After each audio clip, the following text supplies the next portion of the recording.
President Biden warned Israel that it risks losing global support if it continues to resist international pressure for a ceasefire.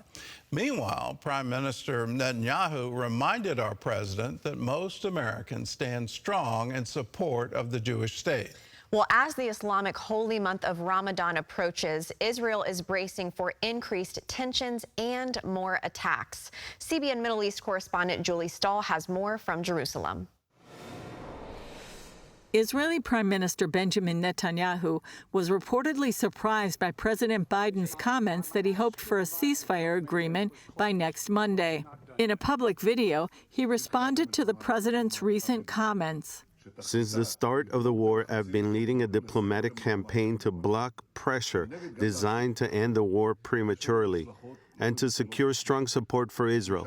On Late Night with Seth Meyers earlier this week, Biden said a ceasefire is the first step towards a Palestinian state.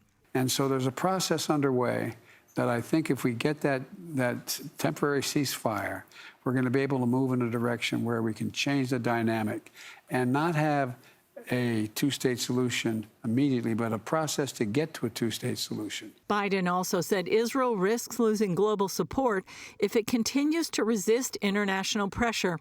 Netanyahu noted a recent poll that shows most Americans support the Jewish state. Today, a Harvard CAPS Harris poll was published, which shows that 82% of the American public supports Israel, meaning that 4 out of 5 U.S. citizens support Israel and not Hamas.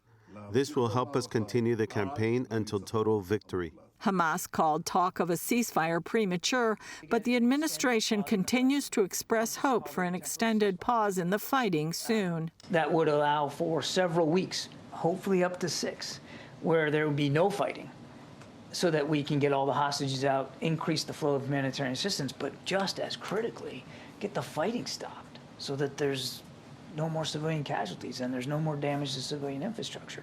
Meanwhile, Israeli Defense Minister Yoav Gallant is warning that Hamas, with the backing of Iran and Hezbollah, wants to use the Muslim holy month of Ramadan to incite Muslims in Jerusalem and biblical Judea and Samaria, or the West Bank, towards another attack on Israel.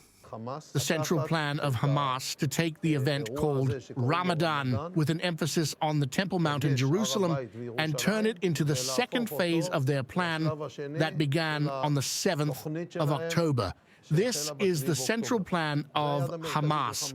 This is pumped up by Iran and Hezbollah. Gallant says it's important to target the terrorists while keeping the Temple Mount open for all Muslims during Ramadan, which begins March 10th and runs through early April.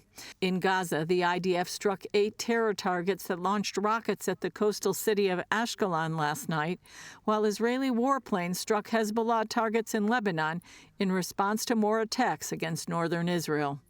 Julie Stahl, CBN News, Jerusalem. Well, this is a time to let your voice be heard because we're in a political season.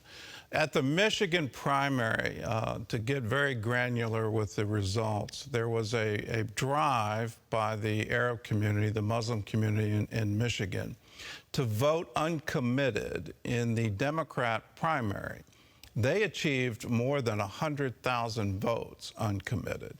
And they were trying to send a very direct message to President Biden that if he didn't put pressure on Israel for a ceasefire and stop the campaign in Gaza, that they would withhold their vote from him in the upcoming election.